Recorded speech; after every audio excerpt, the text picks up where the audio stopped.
palliatifs. Alors, à partir d'une équipe mobile de soins palliatifs que nous sommes là en fait pour aider les personnes malades à vivre avec leur maladie. On est là aussi pour les aider pour qu'ils puissent réaliser leur projet de vie, qu'ils puissent garder une qualité de vie. On est là aussi donc pour le soulagement des symptômes. Les symptômes, ça peut être très très gênant, notamment la douleur.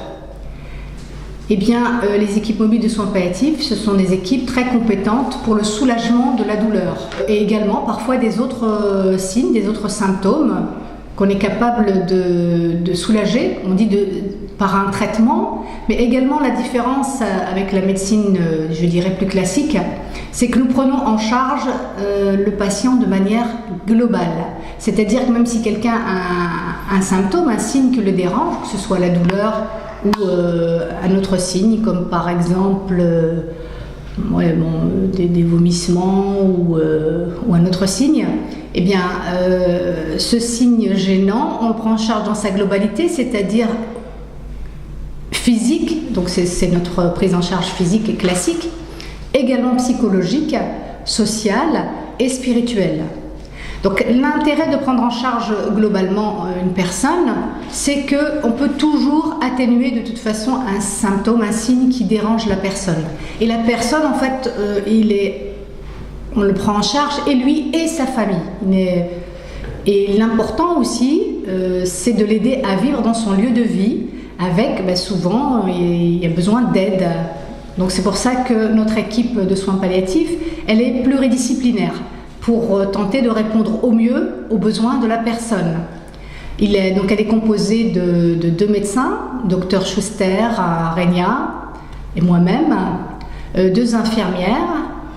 Donc avant il y avait Madame Odile Cholette, elle est partie actuellement en retraite et elle est remplacée par Cynthia Eugène, qui est infirmière puéricultrice. Et Cornelia Saint-Val, donc c'est l'autre infirmière, une psychologue, Marilyn Gola, également donc une assistante sociale et une secrétaire. La secrétaire, en fait, il y a beaucoup de travail en lien avec les autres, donc il y a beaucoup de travail de secrétariat, d'organisation, de travail en lien. Oui, donc c'est vrai que je suis très contente maintenant qu'il s'est passé. Ça s'est très bien passé. Pourquoi ça s'est très bien passé? Donc c'était notre troisième congrès international. C'est le premier qui est international. Congrès international en Guadeloupe de soins palliatifs.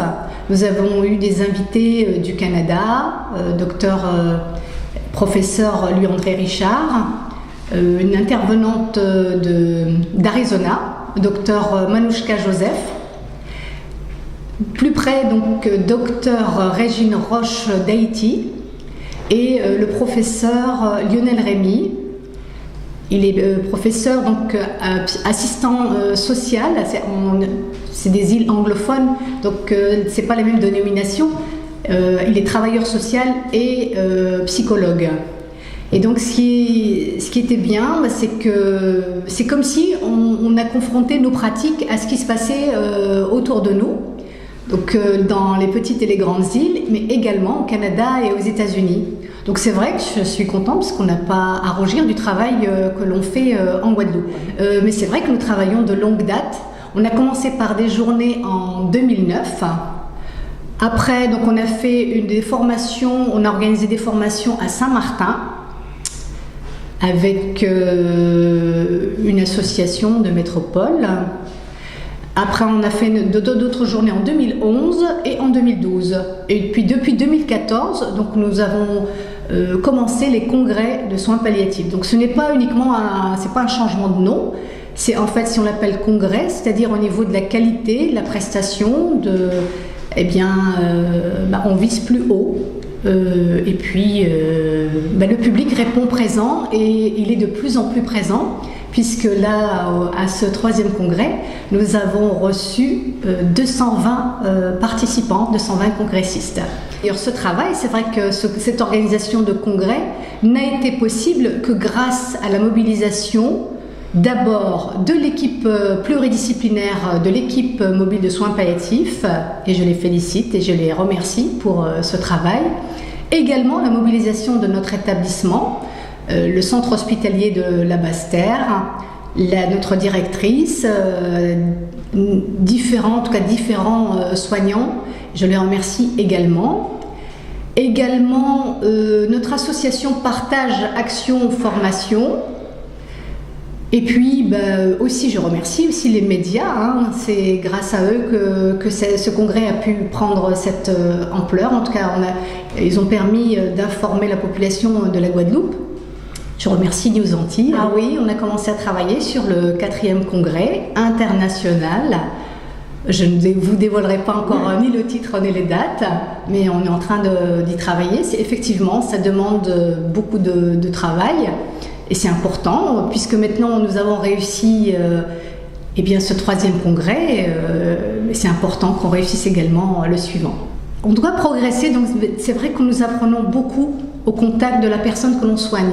C'est la personne malade qui nous apprend. Nous devons d'abord être à son écoute, savoir ce qui est important. C'est elle en fait qui nous donne les clés, comment la soulager, donc ce qu'elle souhaite. Si elle est douloureuse, on doit être en confiance avec elle. Et quand elle comprend qu'on est là pour l'aider,